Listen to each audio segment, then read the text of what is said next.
ขณะนี้ท่านกำลังฟังสถานีวิทยุกระจายเสียง FM 104.5 เมกะเฮิรตซ์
นะโมตัสสะภะคะวะโตอะระหะโตสัมมาสัมพุทธัสสะขอความนอบน้อมจงมีแด่องค์สมเด็จพระบรมศาสดาสัมมาสัมพุทธเจ้าพระธรรมและพระอริยสงฆ์สาวกทั้งหลายขอเจริญพรกับโยมญาติมิตรสาธุชนทุกท่านวันนี้นั้นอาตมาภาพก็จะได้นำเอาธรรมะคือหลักพระสัทธรรมคำสอนขององค์สมเด็จพระชินวรสัมมาสัมพุทธเจ้าตลอดจนข้อคิดคติธรรมคุณงามความดีต่างๆมาอธิบายชี้แจงแสดงให้กับคณะศรัทธาญาติโยมสาธุชนทุกท่านในวันนี้อาตมาภาพก็ได้นำเอาเรื่องของพระอนุรุทธเถระอันมีมาในคัมภีร์อรรถกถาธรรมบทขุททกานิกายอรหันตวรรคแห่งสุตตันตปิฎกมาอธิบายชี้แจงแสดงให้กับคณะศรัทธาญาติโยมสาธุชนทุกท่านสัทธาเวรุวเนวิหารันโตสมัยหนึ่งสมเด็จพระบรมศาสดาประทับพระอิริยาบถอยู่ณวัดพระเวรุวันมหาวิหารกรุงราชคฤห์ทั้งนั้นพระองค์ทรงแสดงพระธรรมเทศนาโปรดภิกษุทั้งหลายโดยทรงปรารภพระอนุรุทธเถระให้เป็นอุบัติเหตุซึ่งมีเรื่องเล่าดังต่อไปนี้เอกสมิงหิทิวเสเถโรก็พระอนุรุทธเถระมีผ้าจีวรเก่าชำรุดควรจะผัดเปลี่ยนจีวรผืนใหม่วันหนึ่งจึงได้เที่ยวแสวงหาผ้าบังสุกุลจีวรในสถานที่ต่างๆมีกองหยากเยื่อเป็นต้นก็ภริยาเก่าของท่านตั้งแต่ในชาติที่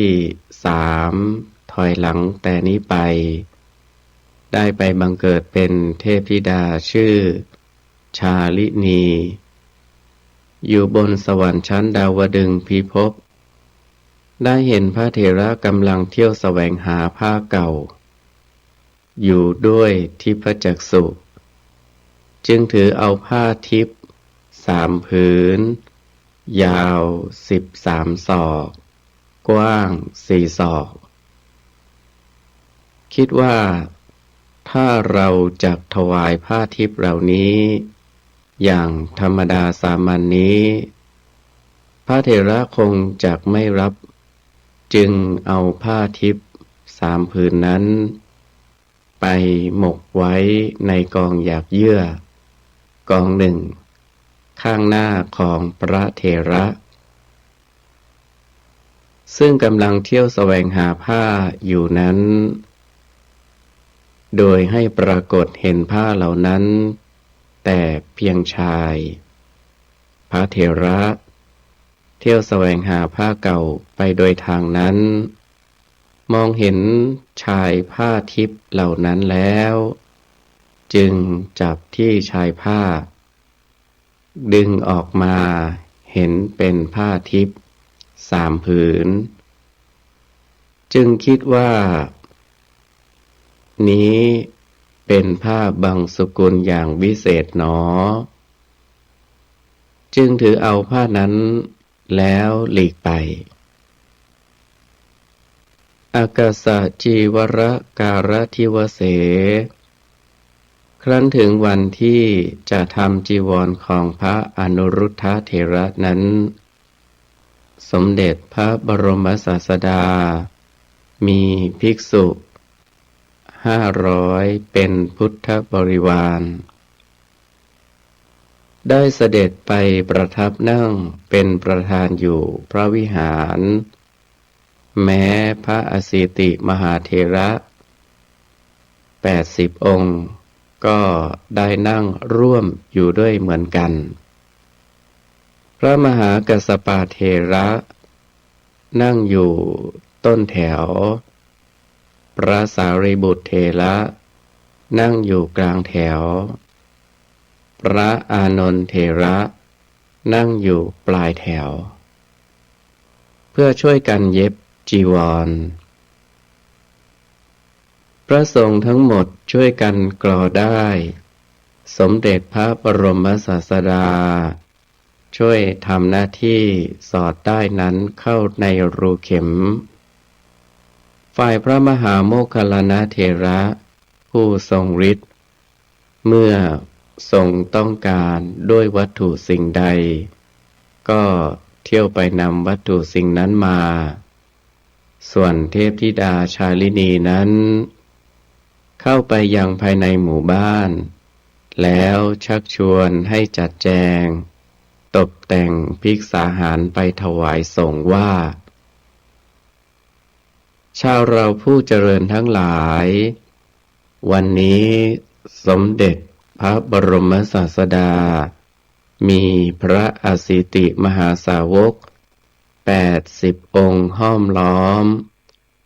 พร้อมด้วยพระภิกษุสงฆ์อีก500 องค์ประทับนั่งอยู่ในวิหารช่วยกันทำจีวรให้แก่พระอนุรุทธเถระพระผู้เป็นเจ้าของเราทั้งหลายท่านทั้งหลายจงพากันตระเตรียมเอาอาหารมีข้าวต้มเป็นต้นแล้วนำไปยังพระวิหารฝ่ายพระมหาโมคคัลลานะเถระก็ได้นำเอาผลว่าใหญ่มาในระหว่างกำลังฉันภัตตาหารภิกษุ500 องค์ไม่อาจจะฉันภัตตาหารให้หมดสิ้นได้ท้าวสักกะเทวราชผู้เป็นจอมเทวดาได้เสด็จมาทำหน้าที่ประพรมสถานที่ที่ทำจีวรภูมิภาคพื้นปัฐภีได้เกิดเป็นสีแดงเป็นราวกับว่าย้อมด้วยน้ำคลั่งข้าวต้มของเคี้ยวและข้าวสวยที่ภิกษุทั้งหลายฉันนั้นเหลืออยู่เป็นกองมากมายเหลือหลายภิกษุทั้งหลายก็ พากันกล่าวโทษพระอนุรุทธเถระว่าภิกษุจำนวนเท่านี้ทำไมจึงต้องการข้าวต้มของเคี้ยวและข้าวสวยมากมายถึงอย่างนี้ธรรมดาจะต้องคำนวณดูเสียก่อนจึงจะบอกญาติและอุปถากทั้งหลายว่าจงนำอาหารมาเท่านี้เท่านั้นมิใช่หรือท่านอนุรุทธเถระต้องการที่จะอวดว่าญาติและอุปถากของตนมีมากดอกกระมังอัทธเนสถาขณะนั้นสมเด็จพระบรมศาสดาตรัสถามภิกษุเหล่านั้นว่าพวกเธอพูดถึงเรื่องอะไรกันเล่าภิกษุทั้งหลายเมื่อภิกษุทั้งหลายกราบทูลให้ทรงทราบแล้วตรัสซักถามอีกว่าภิกษุทั้งหลายก็พวกเธอเห็นจะสำคัญว่าสิ่งของทั้งนี้อนุรุทธะให้นำมาอย่างนั้นหรือเมื่อภิกษุทั้งหลายกราบทูลรับว่าใช่อย่างนั้นแล้วพระพุทธเจ้าข้าจึงทรงแสดงความจริงให้ภิกษุทั้งหลายได้ทราบว่าภิกขเวดูก่อนภิกษุทั้งหลายอนุรุทธะบุตรของเราย่อมไม่ได้โอ้อวดอย่างนั้นความจริงพระขีณาสพทั้งหลายย่อมไม่พูดถ้อยคำที่เรียบเคียงถึงปัจจัยสี่ส่วนบิณฑบาตนี้ได้บังเกิดขึ้นด้วยอานุภาพแห่งเทวดาต่างหากเมื่อสมเด็จพระบรมศาสดาทรงจะแสดงพระธรรมเทศนาโปรดภิกษุทั้งหลายสืบอนุสนธิต่อไปจึงได้ตรัสพระพุทธนิพนธกถาเป็นปัจฉิมพจน์ดังนี้ยัสสาสวาปริขีนาอาหาเรจะอนิสิโตสุญญโตอนิมิโตจะวิโมคโขยัสสะโคจโรอากาเสวะสกุลตานังปาทันตสะทุรันนยังแปลเป็นภาษาไทยก็ได้ใจความว่าร่องรอยของพระขีณาสพผู้มีอาสวะทั้งสี่หมดสิ้นแล้วย่อมไม่ติดอยู่ในอาหารด้วยตัณหาและทิฏฐิผู้มีสุญญตาวิโมกข์อนิมิตวิโมกข์และอปนิหิตวิโมกข์เป็นอารมณ์ไปตามได้ยากเหมือนร่องรอยของฝูงนกในอากาศฉะนั้นภิกษุทั้งหลายมากด้วยกันซึ่งฟังธรรมอยู่ในสมาคมนั้นส่งญาณไปตามกระแสพระธรรมเทศนาโดยโยนิโสมนสิการเป็นอันดีในเวลาจบพระธรรมเทศนาก็ได้บรรลุมรรคผลมีโสดาปัตติผลเป็นต้นโดยสมควรแก่อุปนิสัยของตนด้วยประการฉะนี้แลลำดับนี้จะได้วิสัชนาอธิบายความในท้องนิทานและในพระธรรมเทศนาพุทธนิพนธกถาโดยอาศัยอรรถกถาในและโดยอัตโนมัตยาธิบายเพื่อเฉลิมเพิ่มเติมสติปัญญาฉลองศรัทธาบารมีเพิ่มพูนกุศลบุญญาราศีส่วนธรรมสวนาใหม่แด่สาธุชนพุทธบริษัททั้งหลายสืบต่อไปท่านอนุรุทธเถระนี้เป็นกษัตริย์สักยวงศ์เป็นพระญาติของสมเด็จพระบรมศาสดาได้พากันเสด็จออก ทรงผนวดตามสมเด็จพระพุทธบาทยุคลพร้อมกันกับกษัตริย์อีก5 องค์คือ พระพัทธิยเถระ พระอานันทเถระ พระภักคุเถระ พระกิมพิลเถระ พระเทวทัตเถระ รวมเป็น6 องค์ ทั้งพระอนุรุทธเถระนี้กับมีนายช่างกันระบบประจำอีกคนหนึ่งได้แก่พระอุบาลีเถระที่เสด็จออกทรงผนวดครั้งนั้นเป็นกษัตริย์สากยวงศ์6 องค์ 7ทั้งพระอุบาลีผู้เป็นช่างกันระบบประจำองค์กษัตริย์เหล่านั้น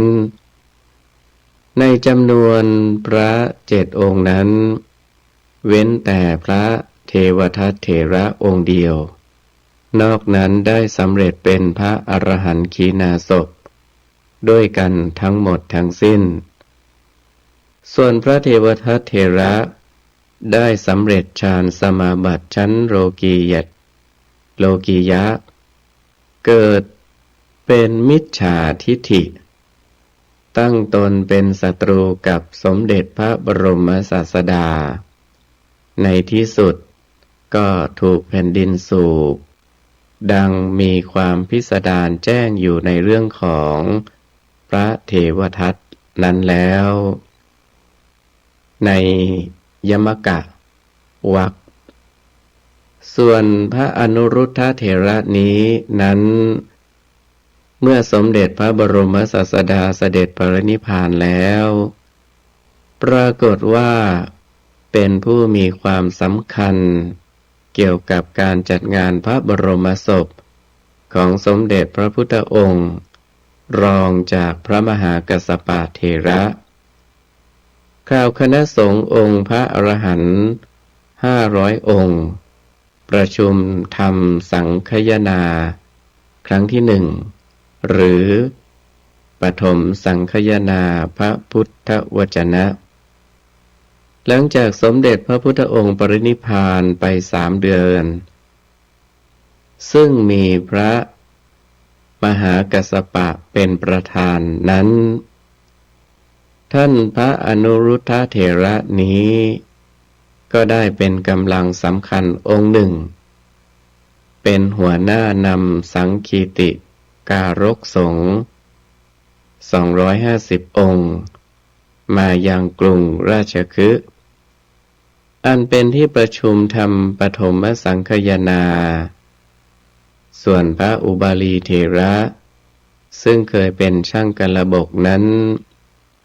ก็ได้เป็นพระเถระที่มีความสำคัญพิเศษสมเด็จพระพุทธองค์ทรงยกย่องเป็นเอตทัคคะในทางมีความชำนาญพระวินัยเมื่อคราวที่จะทำสังคยนาครั้งที่1หรือปฐมสังคยนาท่านก็ได้ถูกคณะสงฆ์อัปโลกให้เป็นผู้มีหน้าที่วิสัชนาพระวินัยคู่กันกับพระอานันทเถระซึ่ง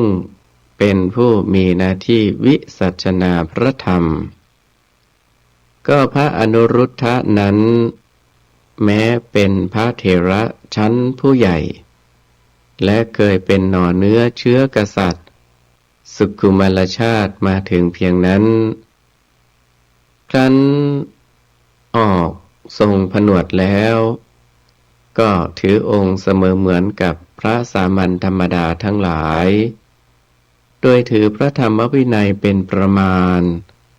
ไม่ถือเอาเชื้อชาติตระกูลมาเป็นประมาณจะพึงเห็นในนิทานนี้เมื่อจีวรของท่านเก่าชำรุดแล้วสมควรที่จะต้องผลัดเปลี่ยนจีวรใหม่ท่านก็เที่ยวแสวงหาผ้าบางสกุลตามกองหยากเยื่อเป็นต้นทั้งนี้มิใช่ว่าท่านเป็นผู้ยากจน จะหาผ้าที่ดีๆในที่อื่นไม่ได้ ก็ต้องมาปฏิบัติเช่นนั้นด้วยความเคารพในพระวินัยที่สมเด็จพระบรมศาสดาทรงสรรเสริญว่าการใช้ผ้าบังสกุลจีวร นั้นเป็นข้อปฏิบัติอันประเสริฐสำหรับพระสมณสักยบุตรทั้งหลายซึ่งเป็นหลักการแห่งความประหยัดดังวิสัชนามาแล้วก็คือท่านอนุรุทธเถระถือว่าเป็นผู้มีปุญญาภินิหารที่ได้สร้างไว้ในชาติปางก่อนมามากท่านจึงได้ผ้าบางสกุลพิเศษคือผ้าทิพย์ที่เทพธิดาชาลินีผู้ซึ่งเคยเป็นภริยาเก่ามาแต่ชาติที่3นำมาทำเป็นผ้าบางสกุลโดยเอาไปหมกซุกไว้ในกองหยากเยื่อดังที่กล่าวมาแล้วในตอนต้นนั้นคำว่าผ้าบางสกุลหมายเอาผ้าที่เปรอะเปื้อนหม่นหมองไปด้วยขี้ฝุ่นอันเป็นผ้าที่มหาชนเขาทิ้งกันแล้วหรือเป็นผ้าที่เขาใช้ห่อพันซากศพที่เขาทอดทิ้งไม่ห่วงแหนแล้วผ้าเช่นนี้เรียกว่าผ้าบังสกุลพระสงฆ์สาวกที่ถือใช้ผ้าบังสกุลเป็นวัดซึ่งเป็นธุดงควัตรประการหนึ่งนั้นในธุดงควัตร13ประการ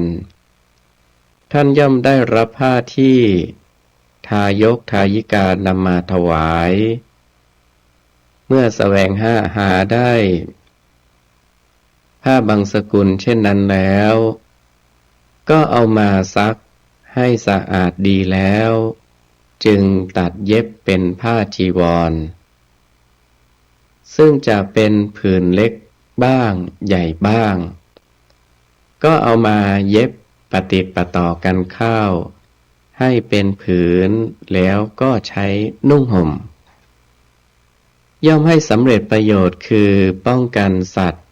เหลือบยุงหรือป้องกันความเย็นความร้อนหรือห่อหุ้มอวัยวะที่น่าเกลียดได้ดีเท่ากันกับผ้าสามัญทั้งหลายแต่ก็มีคุณค่าสูงนั้นคือไม่ใช้สิ่งที่ชาวโลกเขาเห็นเป็นเครื่องยั่วเย้าเราเร่งกิเลสตัณหาให้เฟื่องฟู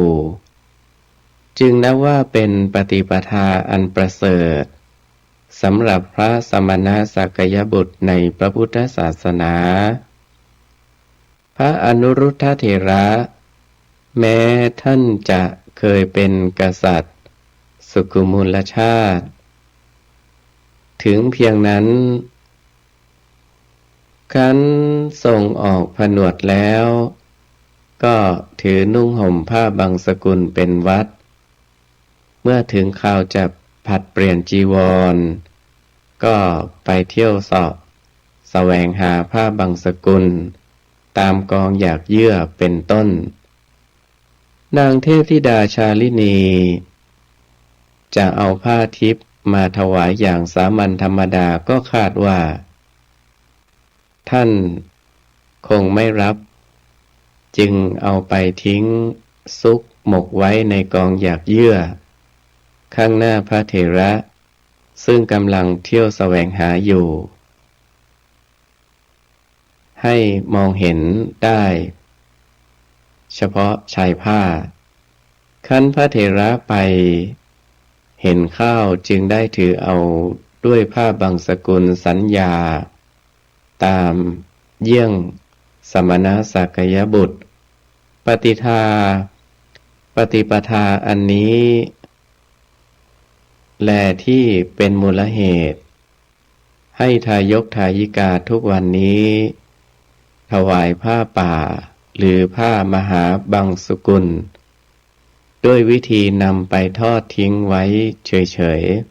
ๆไม่ถวายต่อไม้ต่อมือเพื่อเป็นสัญญาณให้ทราบก็ใช้ตีสัญญาณด้วยกลองบ้างด้วยระฆังบ้างหรือบางทีก็จุดประทัดบ้างแล้วก็หนีไป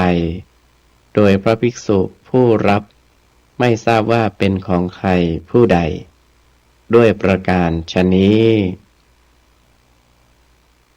ในการทำผ้าจีวรของพระอนุรุทธเถระครั้งนั้นมีสมเด็จพระบรมศาสดาเสด็จไปเป็นประธานพระสารีบุตรเถระพระมหาโมคคัลลานะเถระผู้อัครสาวกพระอสิติมหาสาวก80 องค์และพระสงฆ์เถระชั้นสามัญจำนวน500 องค์ก็ไปร่วมในการทำจีวร นั้นด้วยข้อนี้นอกจากพระอนุรุทธเถระเป็นผู้มีบุญญาธิการดังกล่าวแล้วการทำจีวร นั้นถือว่าเป็นงานสำคัญเพราะต้องตัดเป็นชิ้นเล็กชิ้นน้อยและต้องทำให้ถูกต้องตามแบบที่ทรงอนุญาตไว้พระสงฆ์ทั้งหลายครั้งพุทธกาลถือเป็นหน้าที่ต้องช่วยกันทำถ้าเพิกเฉยเสียมิได้จะเพิ่งเห็นตัวอย่างในการทำจีวรครั้งนั้นแม้สมเด็จพระบรมศาสดาซึ่งเสด็จไปเป็นประธานนั้นมิใช่เพียงประทับนั่งเป็นพระประธานอยู่เฉยๆพระองค์ทรงทำหน้าที่เป็นผู้สนเข็มพระมหากัสสปะเถระซึ่งเป็นผู้เจริญด้วยอายุพรรษารองจากสมเด็จพระบรมศาสดานั่งเย็บอยู่ต้นแถวพระสารีบุตรเถระนั่งเย็บอยู่กลางแถวพระอนันทเถระนั่งเย็บอยู่ปลายแถวส่วนพระมหาโมคคัลลานะเถระซึ่งเป็นผู้มีฤทธิ์นั้นคอยไปแสวงหาเครื่องใช้ไม้สอยต่างๆที่จำเป็นในการนั้นพระสงฆ์ที่เหลือไม่ได้ทำหน้าที่เย็บก็ช่วยกันกรอได้ไม่ใช่สักแต่ว่าไปร่วมงาน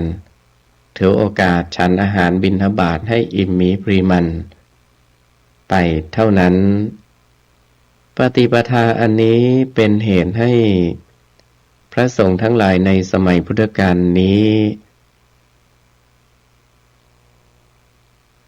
ก็ยังถือ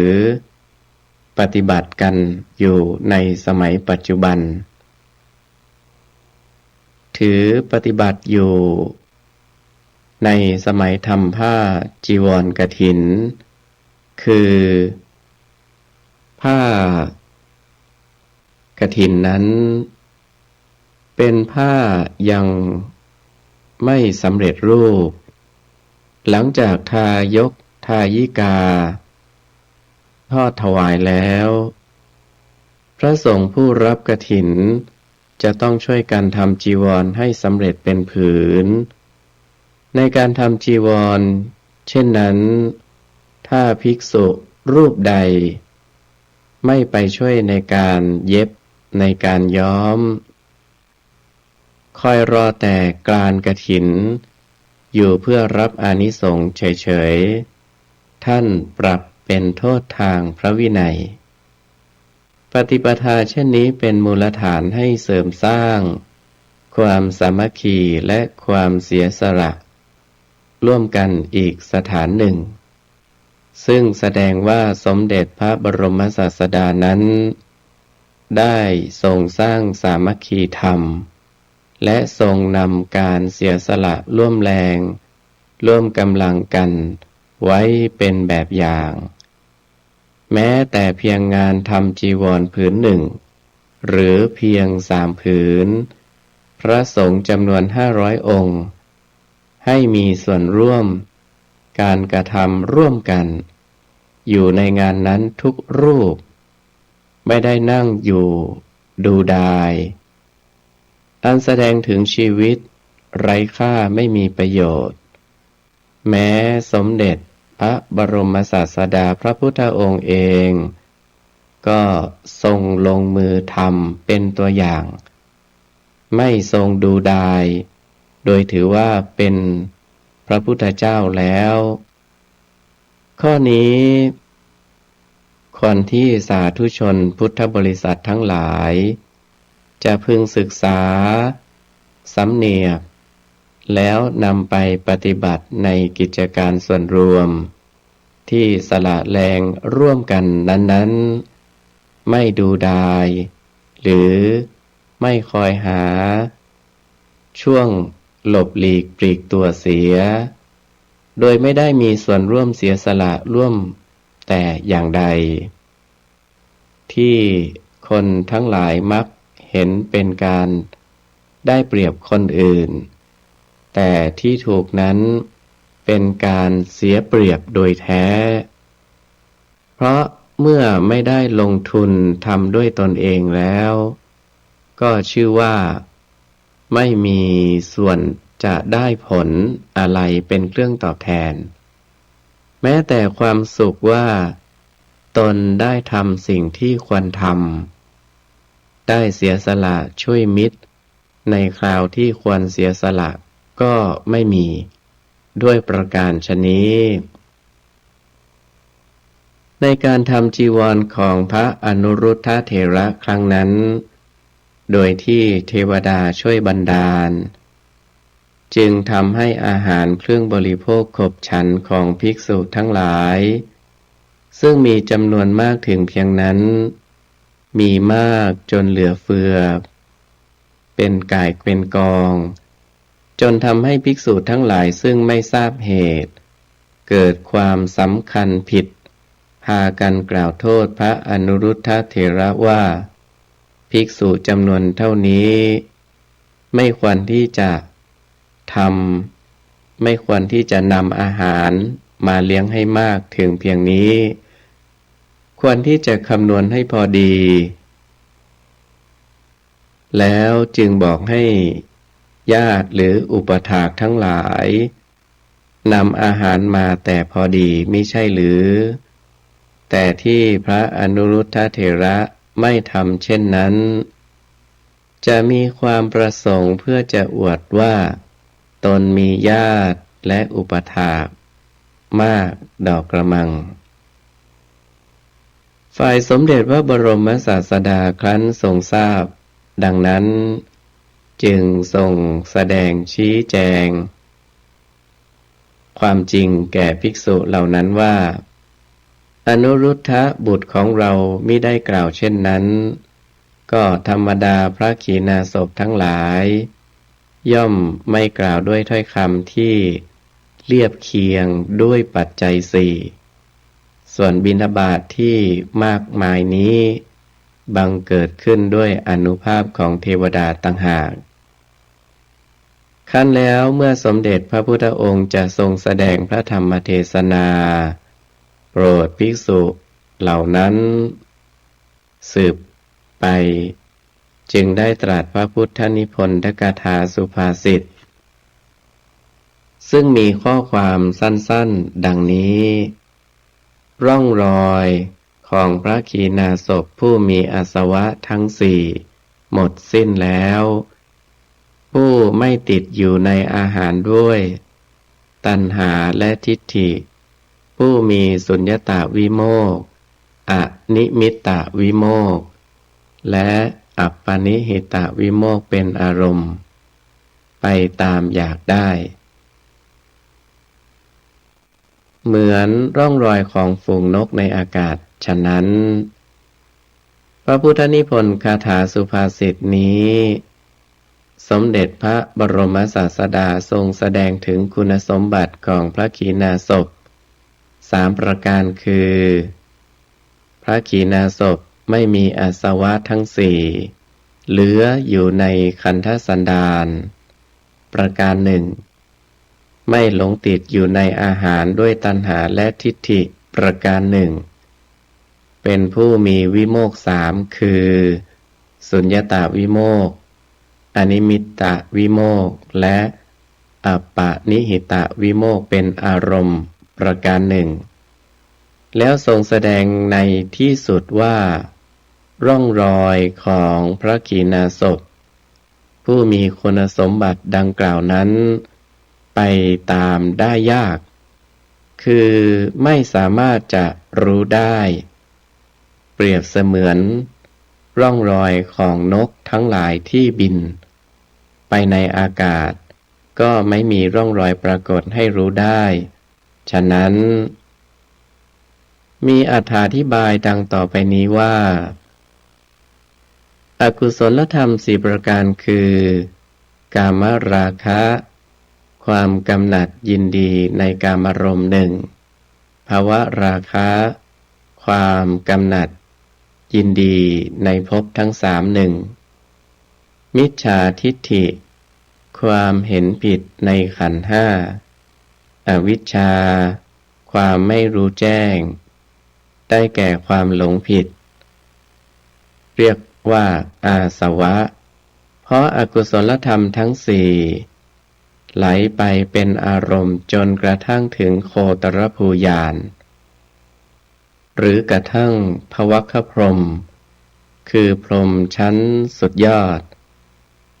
อีกอย่างหนึ่งอกุศลธรรมทั้ง4นี้ย่อมไหลออกมาจากทางทวาร6คือตาหูจมูกลิ้นกายใจที่มิได้สำรวมระวังแล้วก็ทำให้ทวารสกปรกเศร้าหมองเหมือนน้ำไหลออกจากช่องทะลุของหม้อทำให้ช่องเปิดด้วยสนิมอีกอย่างหนึ่งอกุศลธรรมทั้ง4นี้ย่อมทำให้ประสบกับ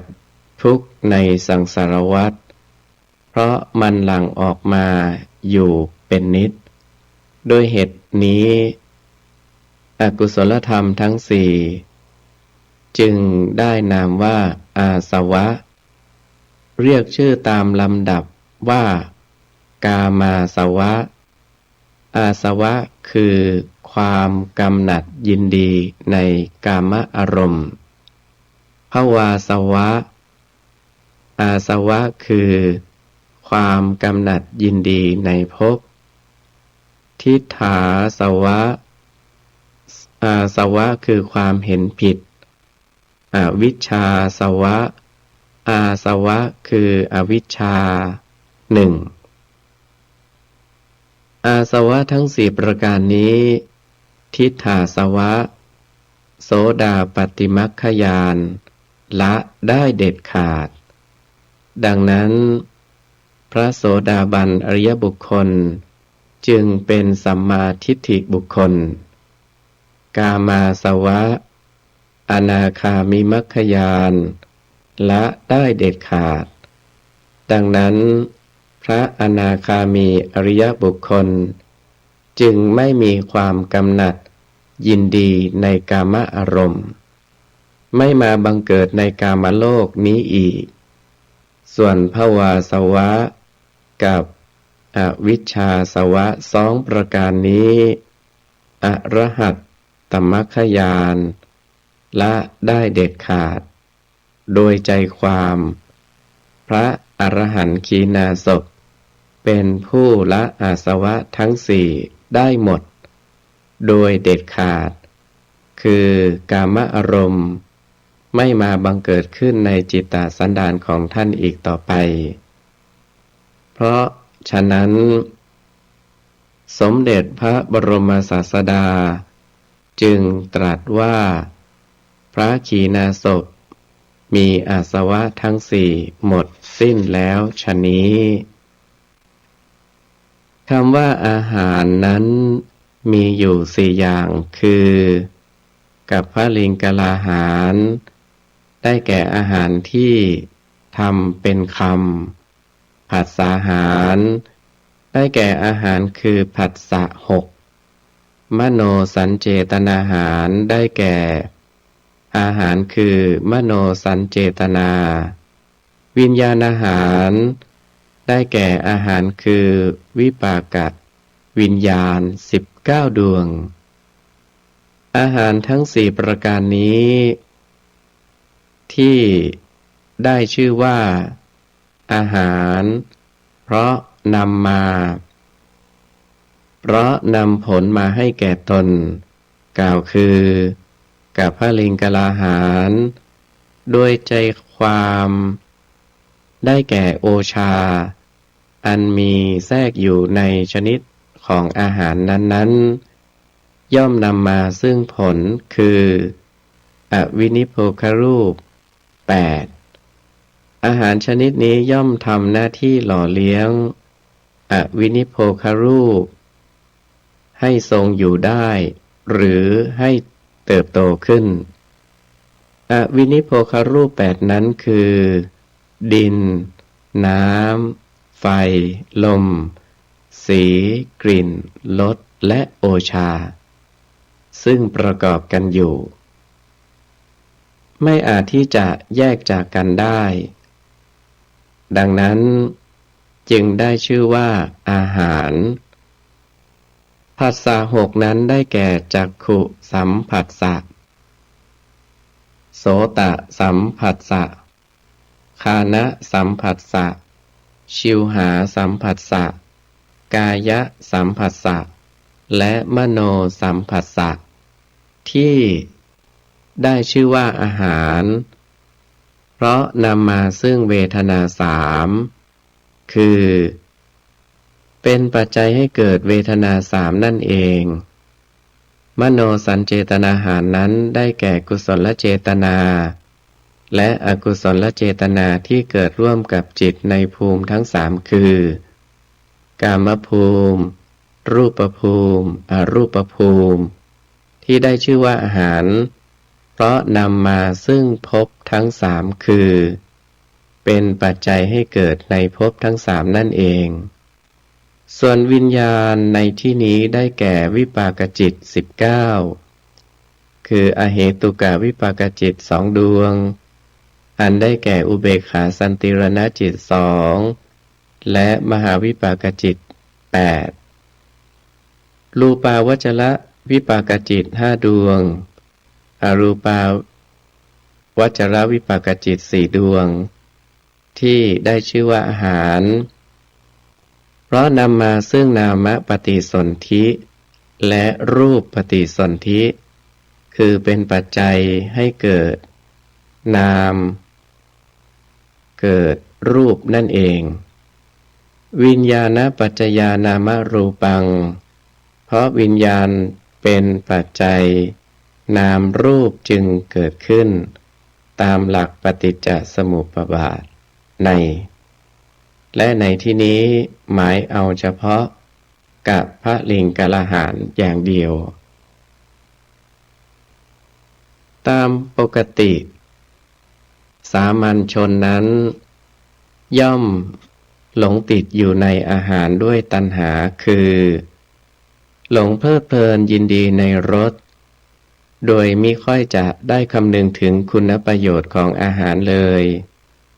และเห็นผิดไปว่าจะนำอาหารนั้นมาบำรุงบำเรอขันธ์ห้าหรือรูปนามของตนเห็นว่าตนได้ตนเสียเพราะเหตุแห่งอาหารเป็นต้นอันเป็นลักษณะของสักกายทิฏฐิส่วนพระอรหันต์ขีณาสพนั้นท่านละตัณหาและทิฏฐิได้เด็ดขาดแล้ว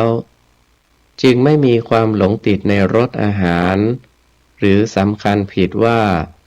บำรุงเลี้ยงตนของตนด้วยอาหารหากแต่เพียงบริโภคอาหารเพื่อให้อวินิโพครูปทั้ง8ดำรงอยู่ได้ จนกว่าจะสิ้นอายุไขเท่านั้นอันเป็นธรรมชาติธรรมดาที่จะ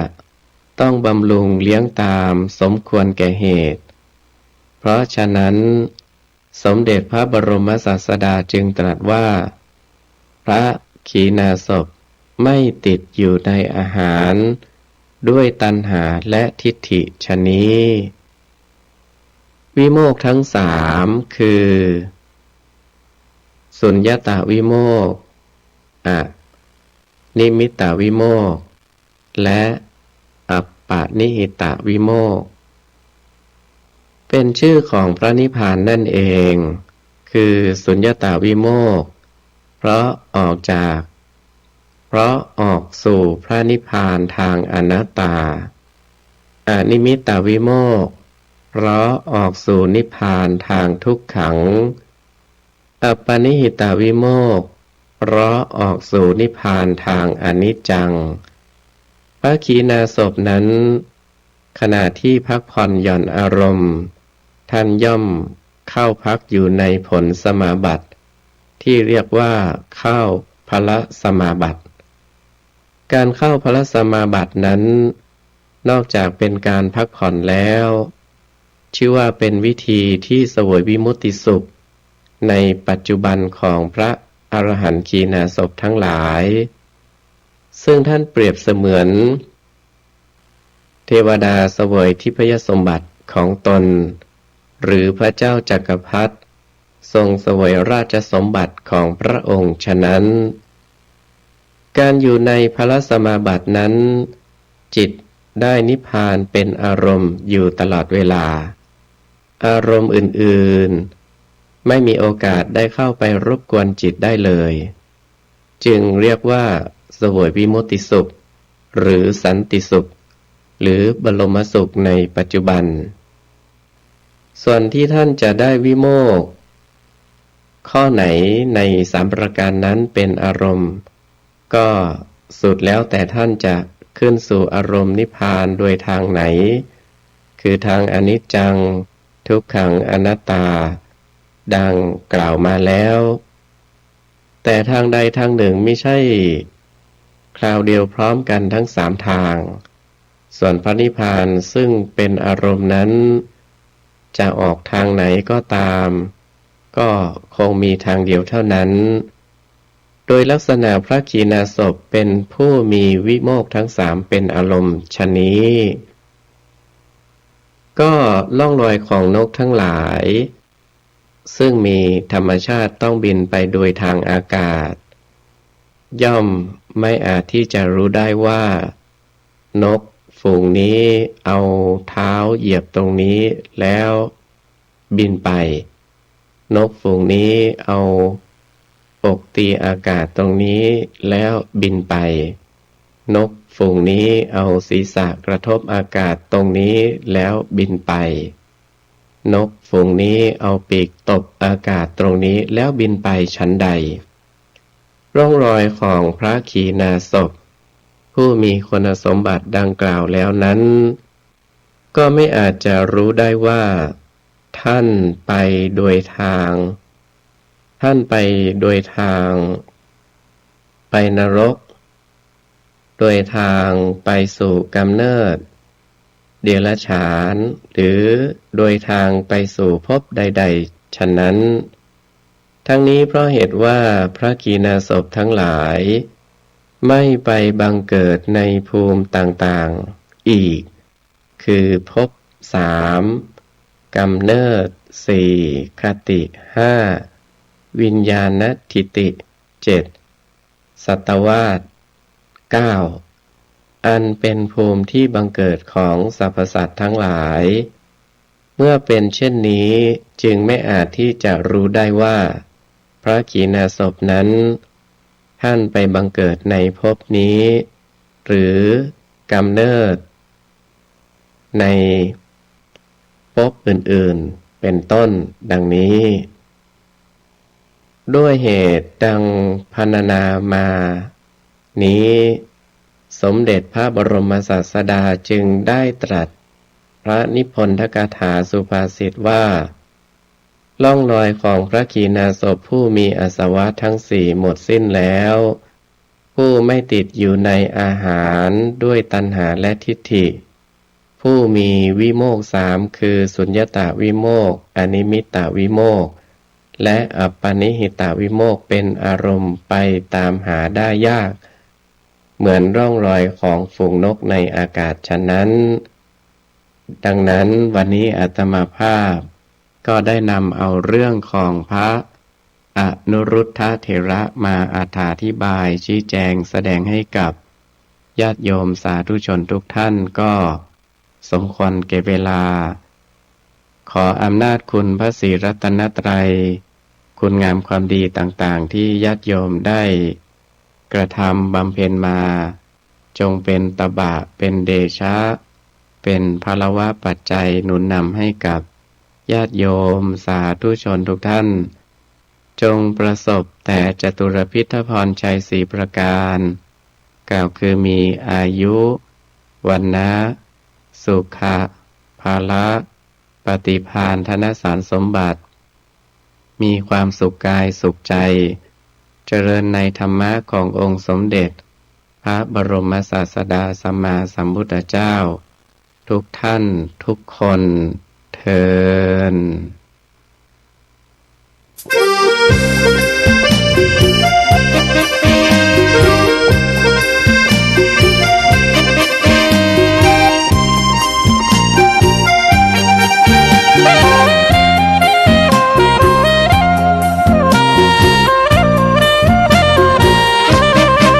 สถานีพระพุทธศาสนาฝากเสียงลอยมาบอกบรรดาญาติโยมที่มีใจใช้ธรรมชโล